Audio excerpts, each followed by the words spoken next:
माँ मिलने आई तो मुझे देखकर उसका दिल तड़प उठा।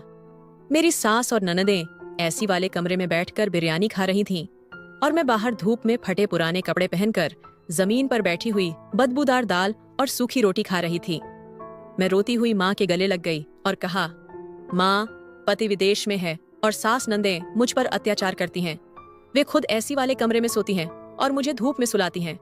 माँ ने मुझे कुछ पैसे दिए और कहा, बेटी, धैर्य रखो, भगवान धैर्य रखने वालों के साथ होता है। एक दिन तू भी रानी बनकर जिएगी।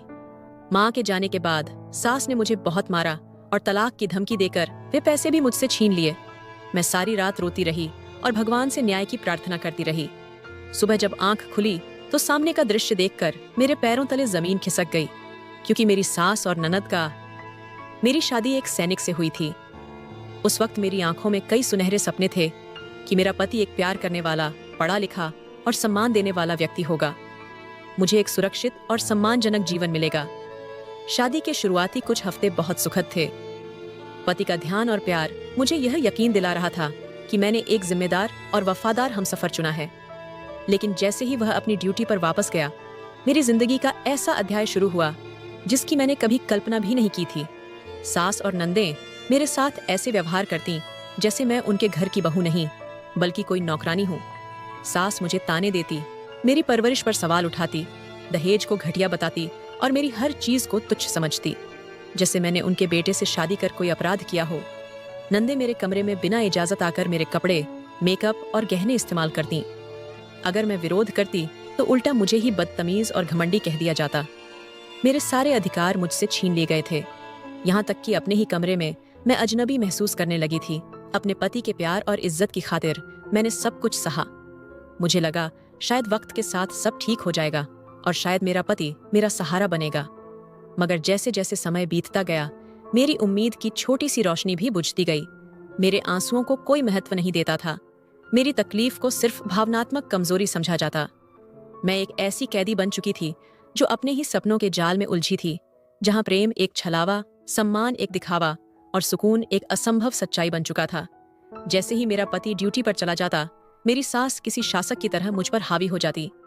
हर समय आदेश देना, डांटना और मुझे नीचा दिखाना उसका स्वभाव बन चुका था। सुबह सुबह ही वह हुक्म देती, जल्दी उठ जा, ये तेरा मायका नहीं है, यहाँ काम करना पड़ेगा।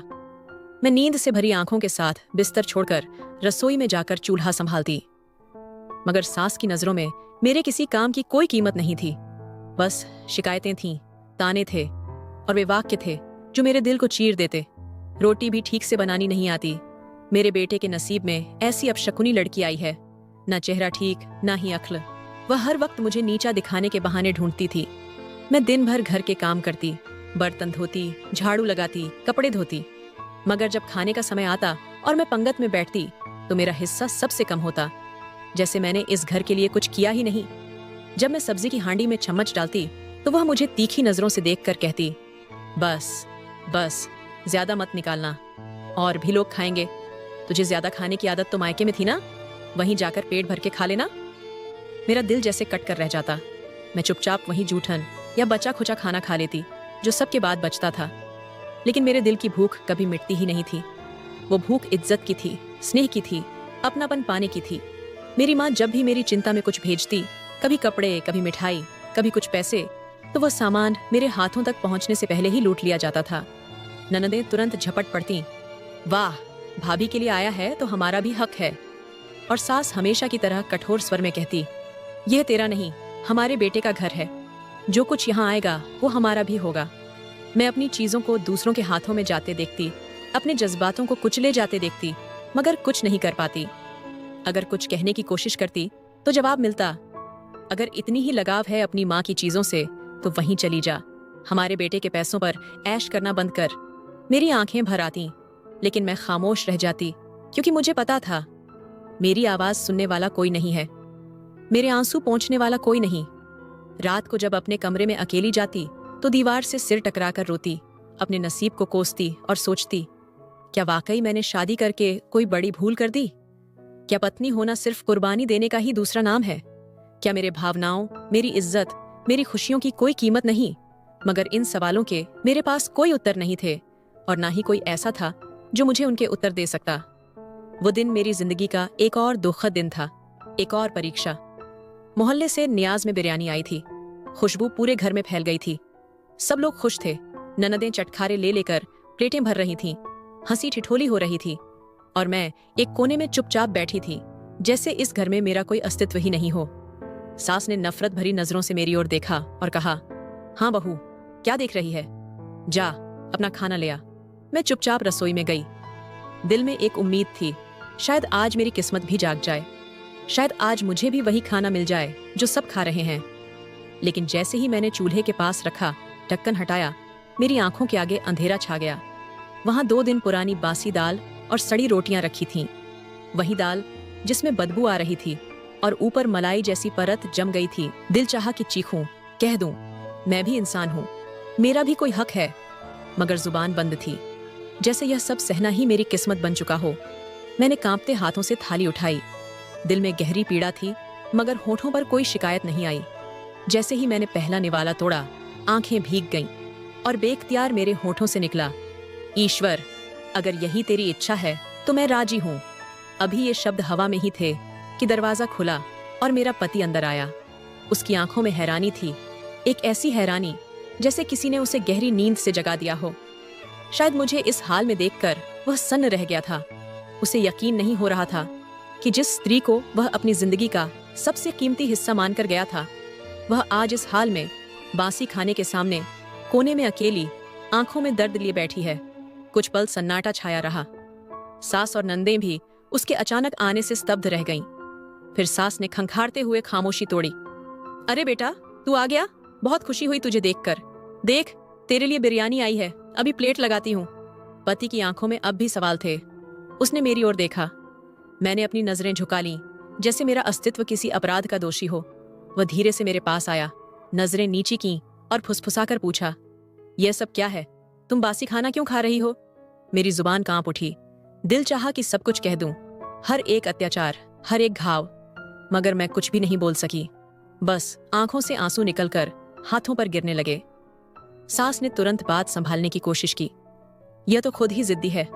हमने तो मना किया था कि ताजा खाना खा ले, मगर न जाने क्यों बासी खाने पर ही अड़ गई। ननद ने भी हंसते हुए कहा, हाँ भाई, शायद बासी खाने की कोई कसम खा रखी है। सब हंसने लगे, मानो मेरा दर्द कोई मजाक हो, मेरा दुहक कोई खेल हो। मगर मेरा पति चुप था। उसकी आंखों में कुछ स्वीकार करने जैसा भाव था, मगर वह कुछ नहीं बोला। शायद वह भी हैरान था। उसके दिल में कोई सवाल था, मगर उसकी जुबान पर वही पारंपरिक मर्दानगी की मुहर लगी थी, जो पत्नी के हक में आवाज उठाना कमजोरी समझते हैं। मैंने दिल ही दिल में खुद को ढांढस बंधाया। शायद अब न्याय होगा, शायद मेरा साथी, मेरा रक्षक मेरा साथ देगा, शायद अब मेरी पीड़ाओं का अंत होगा।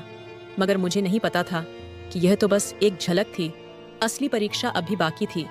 वह परीक्षा जो एक औरत को बार बार यह साबित करने पर मजबूर करती है कि वह पीड़िता है, उसके साथ अन्याय हुआ है, और जिसमें अक्सर फैसला अत्याचारी के पक्ष में ही आता है।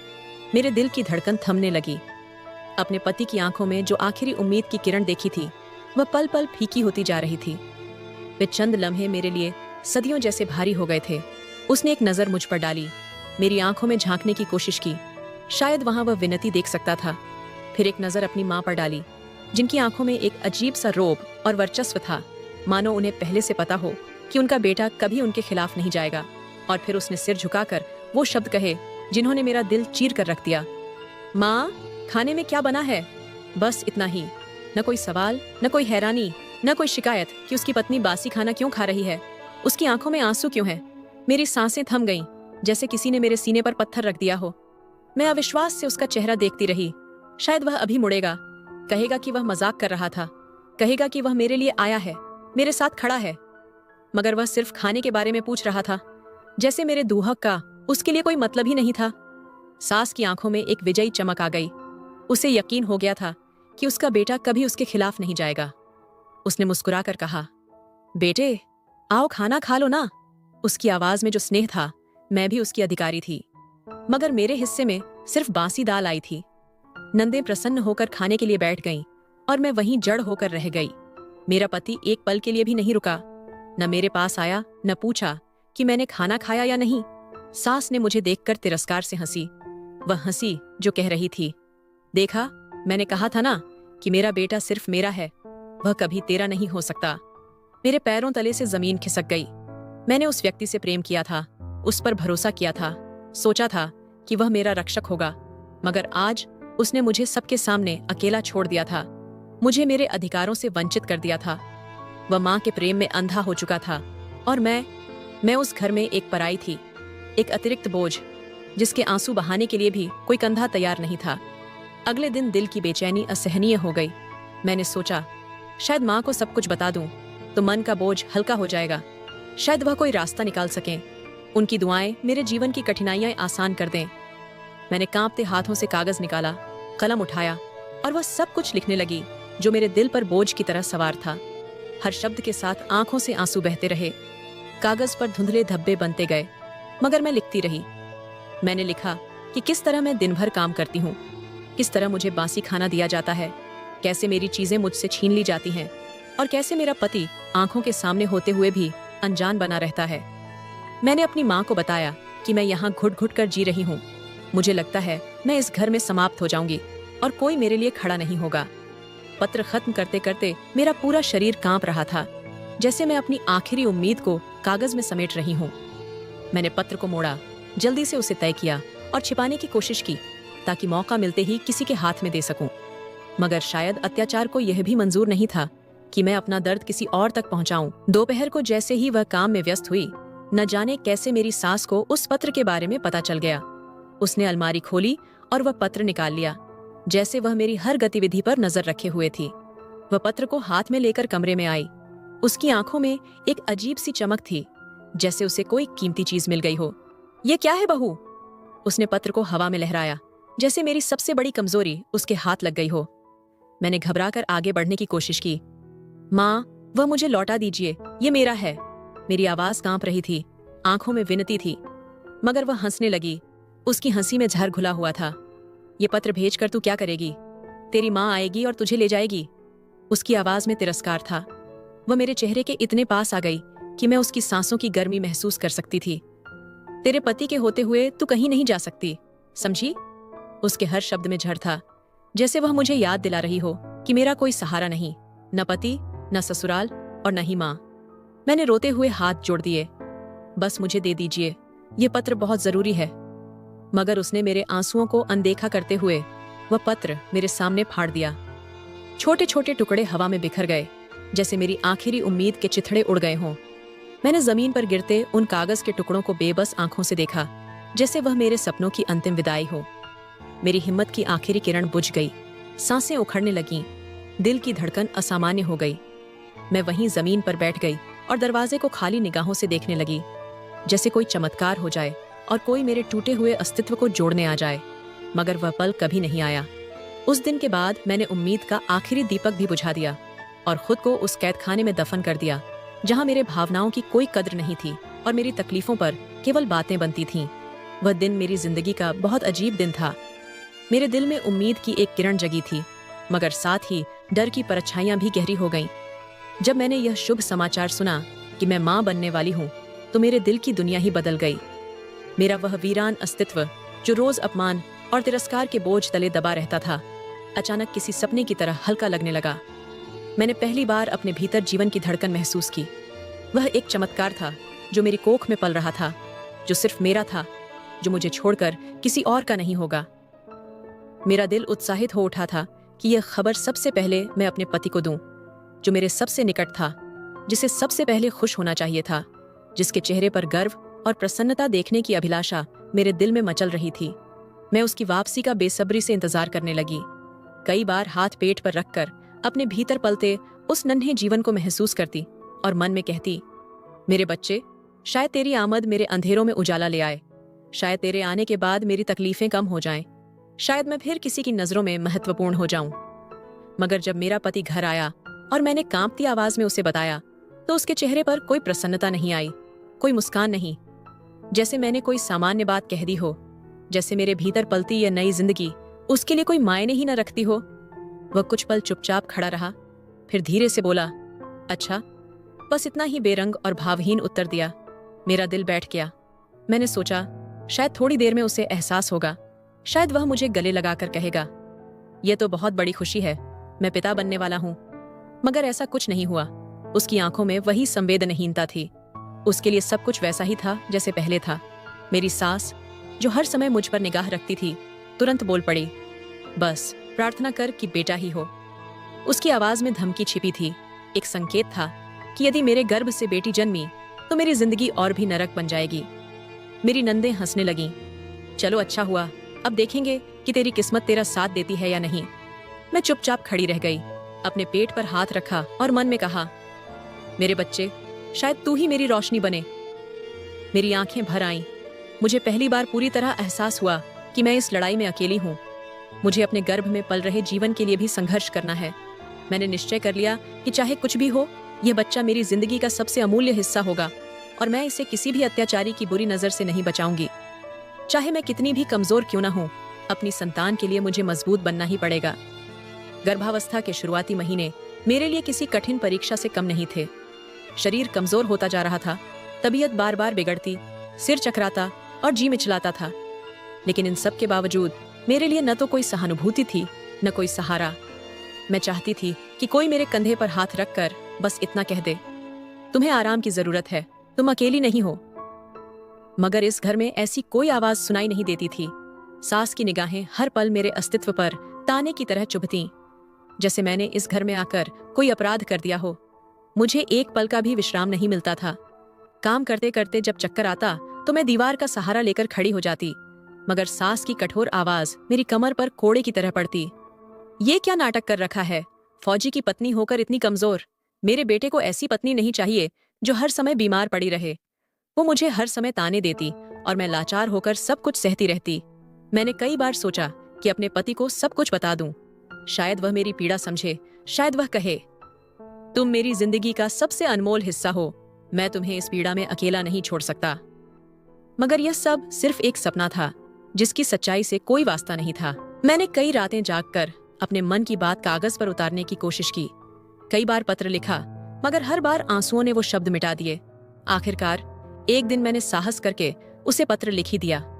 मैंने अपने दिल के हर घाव को उस कागज पर उकेर दिया। बताया कि मैं कितनी अकेली हूँ, मेरी तबीयत कैसे बिगड़ती जा रही है, मैं सास की नफरत के बीच कैसे घुट रही हूँ और मुझे उसकी कितनी जरूरत है। मैंने वह पत्र भेज दिया और उम्मीद की लौ जलाई कि शायद कुछ बदलेगा। शायद इस बार मेरा पति मेरा सहारा बनेगा। शायद वह उत्तर देगा, कहेगा, चिंता मत करो, मैं आ रहा हूं। मगर दिन बीतते गए, उम्मीद की रोशनी धुंधली होती गई और कोई उत्तर नहीं आया। हर बीतता दिन मेरे लिए एक नई यातना बन गया था। सास की आंखें जैसे मुझे निगल जाना चाहती थीं। जब भी मैं थक कर बैठ जाती, वह गुस्से से कहती, ये बीमारी बहाना है। जो स्त्री मां बनने वाली हो उसे मजबूती दिखानी चाहिए, न कि यूं रोती फिरे।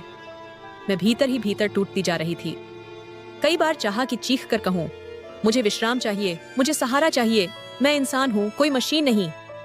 मगर मेरे शब्द मेरे होठों तक पहुंचकर ही दम तोड़ देते, क्योंकि मुझे मालूम था इस घर में मेरी आवाज सुनने वाला कोई नहीं है। मैं अकेली ही अपनी बीमारी, अपनी तकलीफ, अपनी बेबसी और सास की नफरत के बीच जलती रहती थी, जैसे किसी जलते हुए दीपक की अंतिम लौ जो हवा के झोंकों के सामने कांप रही हो, मगर बुझने से पहले आखिरी बार जलने की कोशिश कर रही हो। वह दिन मेरी जिंदगी का सबसे पीड़ादायक दिन था। मेरी तबीयत कई दिनों से बिगड़ती जा रही थी। कमजोरी इतनी बढ़ गई थी कि चलना भी कठिन हो गया था। हर क्षण लगता कि अब गिर जाऊंगी। मगर मेरी सास के लिए मेरी यह हालत भी सिर्फ एक तमाशा थी। मैंने थोड़ी देर आराम करने की कोशिश की तो वह तुरंत कमरे में आई और गुस्से में बोली, ये कैसी नाटकबाजी है? गर्भवती होकर औरतें क्या काम करना छोड़ देती हैं? मेरे समय में तो मैं अंतिम दिन तक खेतों में काम करती थी। मैंने आंखें उठाकर उसकी ओर देखा। मेरे होंठों पर कोई शब्द नहीं आया, बस खामोशी के साथ उठने की कोशिश की, मगर शरीर ने साथ नहीं दिया और मैं वहीं फर्श पर बैठ गई। मेरी आंखों के सामने अंधेरा छा रहा था। शरीर से प्राण निकलते से महसूस हो रहे थे, मगर सास को मेरी यह हालत देखकर भी कोई फर्क नहीं पड़ा। उसी समय पड़ोस में रहने वाली एक सज्जन और करुणामयी महिला किसी काम से आईं। उन्होंने मुझे इस स्थिति में देखा तो घबरा गईं। बेटी, तुम्हारी हालत बहुत खराब लग रही है, तुम्हें अस्पताल ले जाना चाहिए, उन्होंने चिंता से कहा। उनकी आंखों में वह सहानुभूति थी जो मुझे अपने घर में कभी नहीं मिली थी। मैंने लाचारगी से उनकी ओर देखा, जैसे मेरा मन कर रहा हो कि उनके चरणों में गिरकर कहूं, मुझे बचा लीजिए। मगर मैं बोलने लायक भी नहीं रही थी। उन्होंने मेरा हाथ पकड़कर सहारा देने की कोशिश की। जैसे ही वे मुझे दरवाजे की ओर ले जाने लगीं, सास ने एक झटके से दरवाजा बंद कर दिया और कठोर स्वर में बोली, यह हमारे घर का मामला है, बीच में दखल देने की जरूरत नहीं। उनका लहजा ऐसा था जैसे मैं उनकी बहू नहीं, बल्कि किसी कैद में रखी अपराधिनी हूँ, जिसे बाहर की दुनिया से कोई संपर्क नहीं रखना चाहिए। पड़ोसन हैरान होकर बंद होता दरवाजा देखती रह गईं। मैंने लाचारगी से उनकी ओर हाथ बढ़ाया, मगर वह दरवाजा मेरी आखिरी उम्मीद के साथ बंद हो चुका था। मेरा शरीर थक कर चूर हो चुका था। मैं जमीन पर गिर पड़ी, आंखों में अंधेरा छा गया और मेरे होंठों से एक धीमी सी चीख निकली, जो उस घर की दीवारों में ही दबकर रह गई। सास ने मुड़कर भी नहीं देखा। नंदें अपने कमरों में थीं और मैं फर्श पर पड़ी तड़प रही थी। मेरी सांसें अव्यवस्थित हो रही थीं। मैंने मन ही मन कहा, शायद आज मेरी जान चली जाए, शायद आज यह यातना समाप्त हो जाए। तभी अचानक दरवाजा खुला। मैंने अर्ध चेतना की स्थिति में किसी के कदमों की आहट सुनी और फिर एक परिचित आवाज, ये क्या हो रहा है? मैंने मुश्किल से अपनी आंखें खोलीं और दरवाजे पर खड़े अपने पति को देखा। वह यात्रा से लौटा था। उसके चेहरे पर आश्चर्य था, मगर वह अधिक देर टिक नहीं सका। उसने अपनी मां की ओर प्रश्नवाचक दृष्टि से देखा, जैसे पूछना चाहता हो, यह सब क्या है? मगर सास ने झट से कहा, यह खुद ही गिर गई, बीमारी के बहाने है। उसका स्वर वैसा ही कठोर था, वही निष्ठुरता जिसने सालों से मेरी आत्मा को जकड़ रखा था। मैंने अपनी आखिरी हिम्मत बटोरी, कांपते हाथों से शरीर को सहारा देते हुए पति की ओर देखा। मेरी आंखों में आशा की अंतिम किरण थी, जैसे मैं कहना चाह रही थी, देखो मैं किस हालत में हूं, मुझे संभाल लो। मगर वह वहीं खड़ा रहा, मौन, संवेदना शून्य, जैसे उसे मेरे लिए कुछ भी महसूस नहीं हो रहा हो। मेरा दिल कराह उठा। मैंने पहली बार अपने भीतर के सन्नाटे को तोड़ते हुए धीमे स्वर में कहा, क्या मैं तुम्हारे लिए कुछ भी नहीं? मेरे इस प्रश्न की गूंज शायद केवल मुझे ही सुनाई दी, क्योंकि वह कुछ नहीं बोला। उसका चेहरा नीरस था। उसकी आंखों में न कोई दर्द था, न पछतावा, न ही कोई भावना। जैसे मैंने कुछ कहा ही न हो, जैसे मैं वहां मौजूद ही न रही हूं। उस क्षण मैंने अपनी सारी उम्मीदें, इच्छाएं, प्रेम एक एक कर मरते हुए महसूस किए, जैसे मैं अब एक जीवित लाश बन चुकी थी, जिसे अब खुद को दफनाने के लिए भी किसी की जरूरत नहीं रही। मेरी तबीयत दिन ब दिन बिगड़ती जा रही थी, कमजोरी बढ़ती जा रही थी, मगर घर में किसी को कोई चिंता नहीं थी। मैं दिन भर काम करती थी, मगर अब मेरा शरीर और अधिक बोझ सहने के योग्य नहीं रह गया था।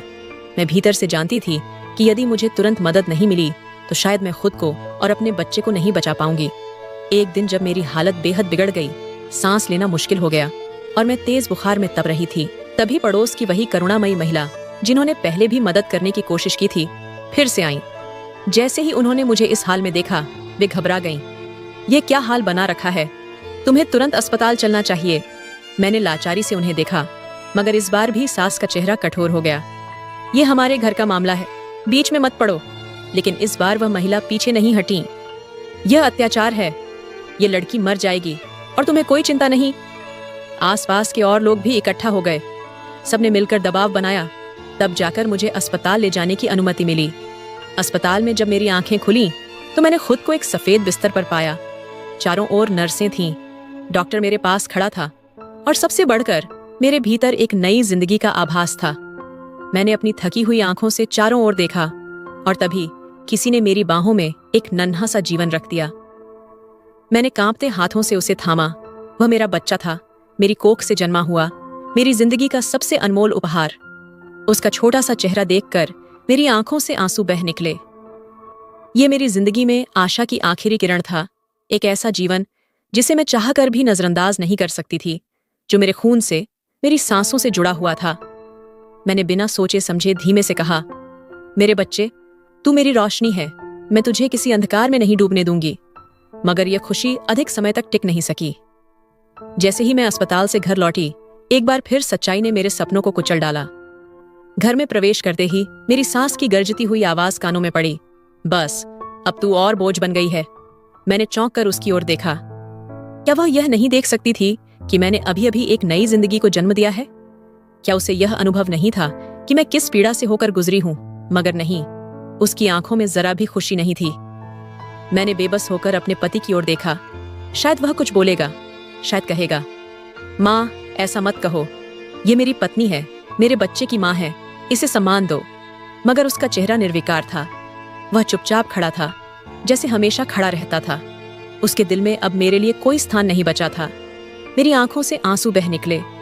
मैंने अपने बच्चे को सीने से लगाया और अपने मन की आखिरी आशा को भी दफना दिया। अब मुझे पूरा विश्वास हो गया था कि इस घर में मैं हमेशा एक पराई ही रहूंगी।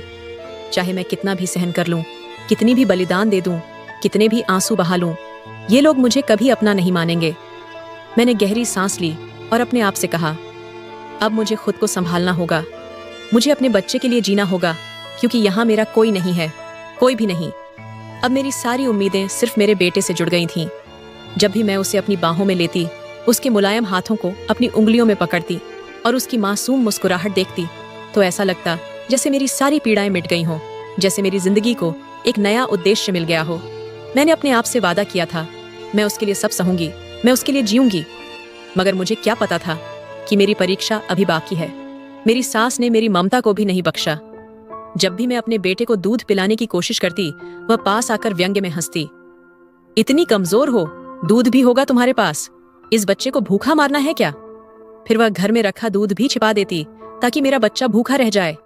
मैं रोती, गिड़गिड़ाती, माँ, भगवान के लिए मेरा बच्चा भूखा है, उसे दूध चाहिए। मगर वह निर्दयी हंसी हंसती, मर भी जाएगा तो मुझे क्या फर्क पड़ता है, यह भी तेरे जैसा ही बोझ है। मेरे दिल पर हर दिन घाव होते थे। मैं अपने आंसू पीकर अपने बच्चे को आंचल में लपेटकर चुप कराने की कोशिश करती, मगर उसकी भूख की चीखें मुझे भीतर से तोड़ देती थीं। मैं हर ताना, हर अत्याचार सहती रही, मगर जब जुल्म मेरे बच्चे तक पहुंचा तो मैं नहीं सह सकी।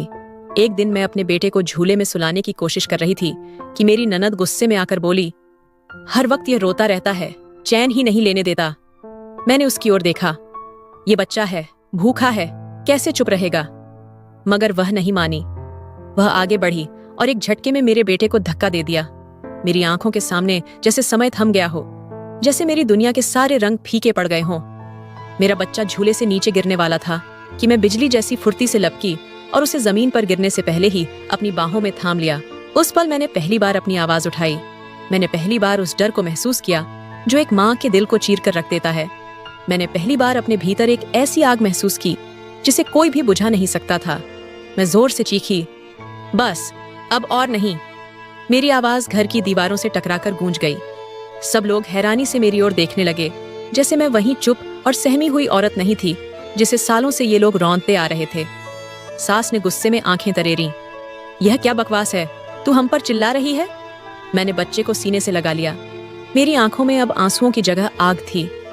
हाँ, मैं चिल्ला रही थी क्योंकि आज तुम लोगों ने सारी सीमाएं पार कर दी हैं।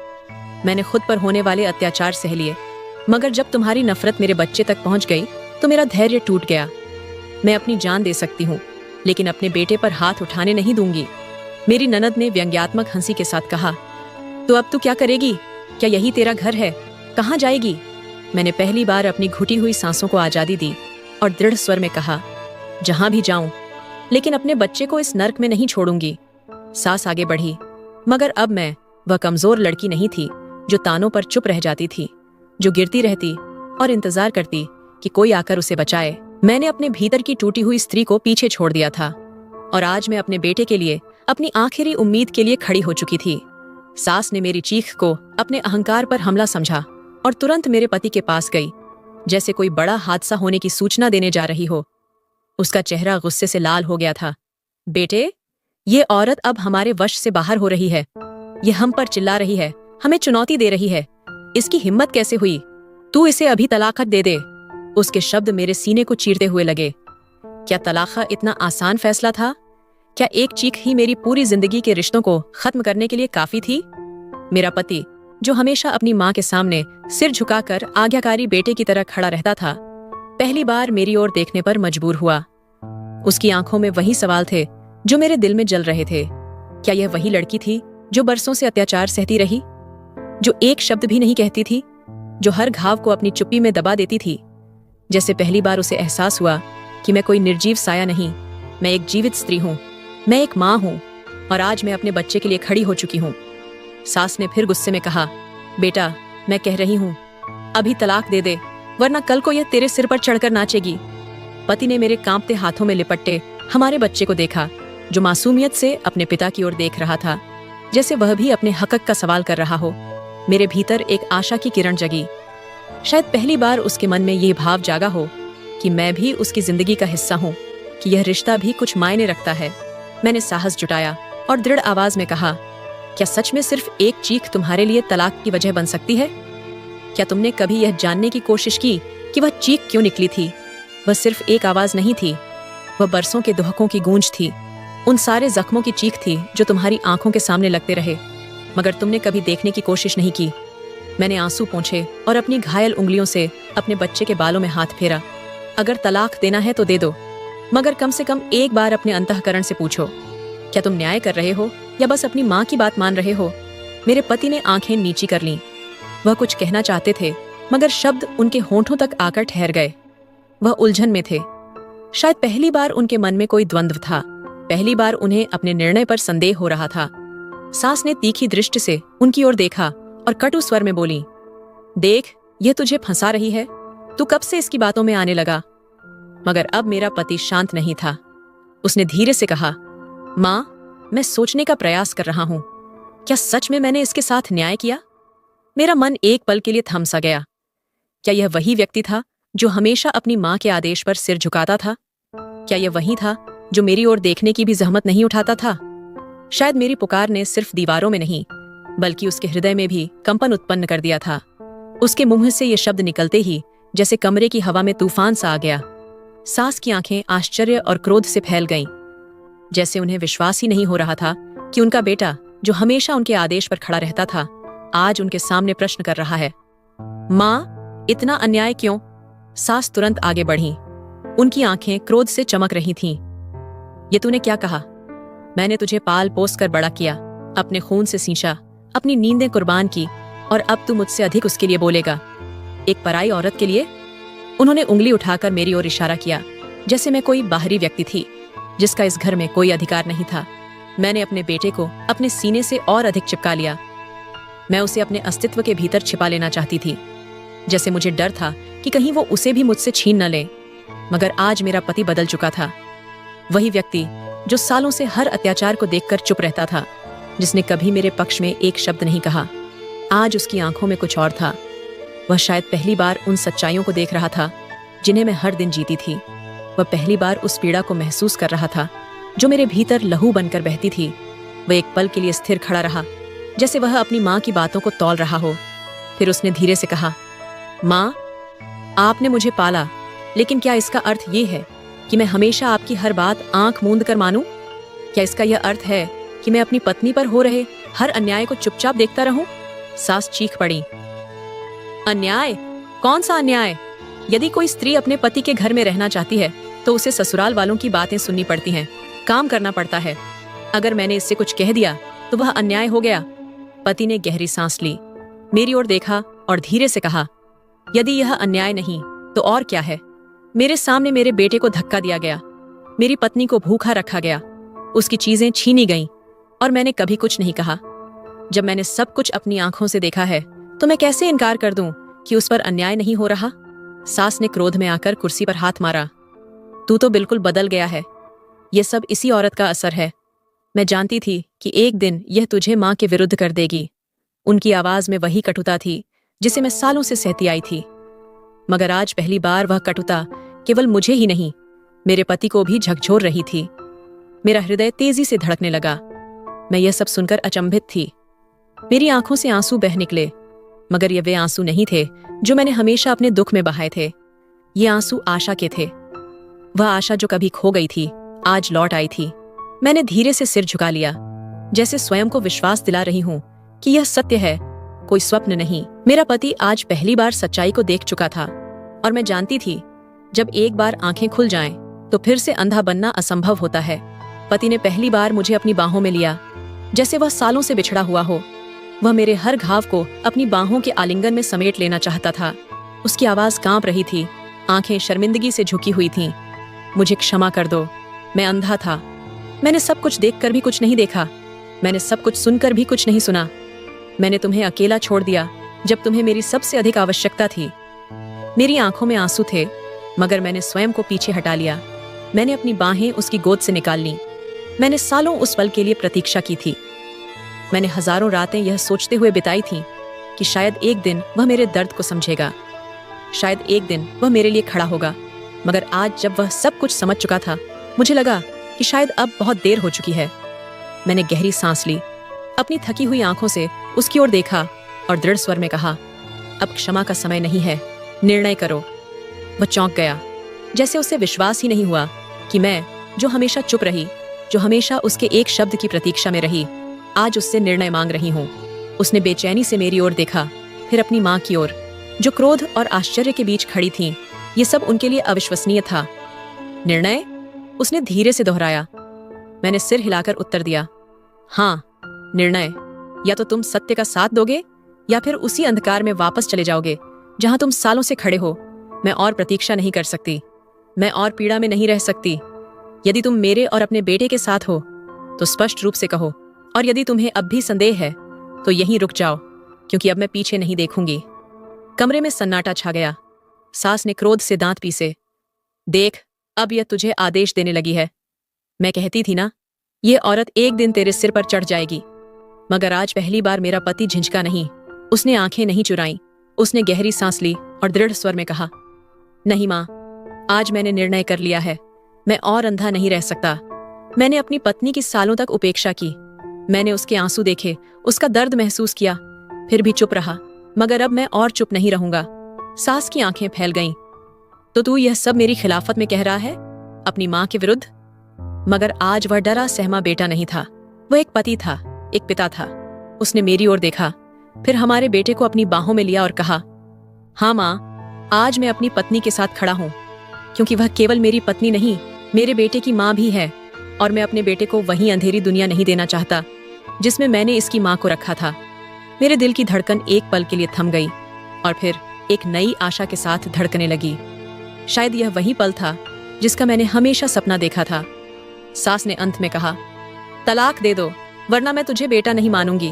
और वह पल था जब पति ने कहा, मां, आपने मुझे हमेशा प्रेम के नाम पर घृणा सिखाई है, और अब मैं अपनी पत्नी और बेटे के साथ जीना चाहता हूं। मैंने सोचा, शायद मैं उसे एक और अवसर दूं।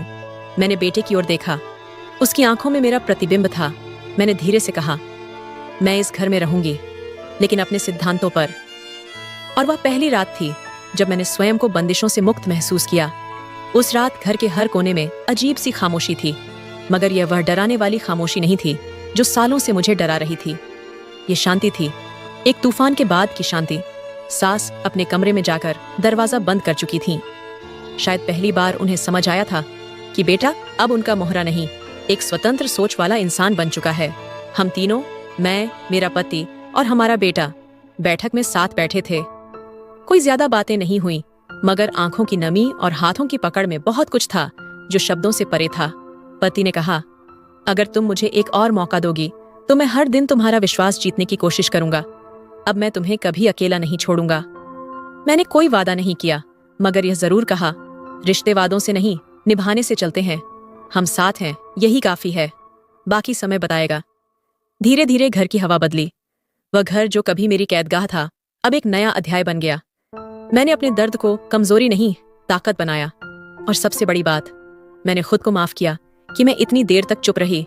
तो दोस्तों, अगर एक स्त्री सालों तक अन्याय सह सकती है, तो वह एक पल में अपनी दुनिया भी बदल सकती है। प्रेम, त्याग और सब्र की परीक्षा तब सफल होती है जब व्यक्ति आत्मसम्मान और सच्चाई का साथ देने का साहस दिखाता है। रिश्ते वहीं टिकते हैं जहां बराबरी और सम्मान होता है। और इस प्रकार वह स्त्री न केवल एक पत्नी और मां बनी, बल्कि अपने आत्मसम्मान की रक्षक भी। ये कहानी नहीं, अनगिनत स्त्रियों की उम्मीद है कि परिवर्तन संभव है, बस पहला कदम उठाना होता है। तो दोस्तों, यह थी आज की कहानी। इस कहानी के बारे में आपकी क्या राय थी, ये कमेंट बॉक्स में जरूर बताइए। अगर आपको कहानी पसंद आई हो तो वीडियो को लाइक करें और स्टोरी कॉर्नर चैनल को सब्सक्राइब करें और बेल आइकन पर क्लिक करके इसे ऑल पर सेट करें, ताकि आपको नए वीडियो की सूचना तुरंत मिल जाएगी। धन्यवाद।